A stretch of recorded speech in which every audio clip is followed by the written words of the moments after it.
அப்பேற்பட்ட குடும்பத்துல வாக்கப்பட்டுட்டு பொம்பளை கொஞ்சம் கூட அச்சம் இல்லாம ஒரு ஆம்பளைய கை நீட்டு அடிக்கிறியே, ஒரு கறி இருக்கா? ஆமா, ஆம்பளைங்களை கொத்தடிமையா வச்சிருக்கிற கேவலமான குடும்பம் தானே இது. குடும்பத்தை பத்தி நீ பேசாதடி. முதல்ல நீ ஒரு குடும்ப பொண்ணு மாதிரி நடந்துக்கோ, அப்பதான் குடும்பத்தை பத்தி தெரியும். நீங்க யாரு எனக்கு அட்வைஸ் பண்றதுக்கு? நீங்க என்ன என் மாமியாரா? நீங்க எப்படி இந்த குடும்பத்துல விளக்கேத்த வந்தீங்களோ அதே மாதிரி தான் நானும் இந்த குடும்பத்துல விளக்கேத்த வந்தவ. விளக்கேத்துறதுன்னா என்னடி நினைச்சிட்ட?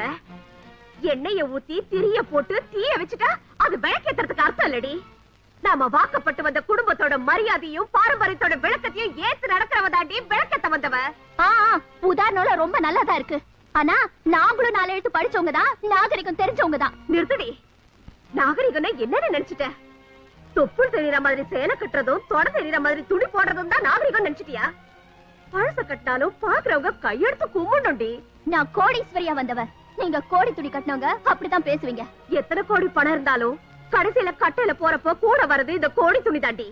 பாதம் பார்த்து நடந்த பொண்ணுங்க தான் பாதம் மாறாம போயிருக்காங்க. ஆனா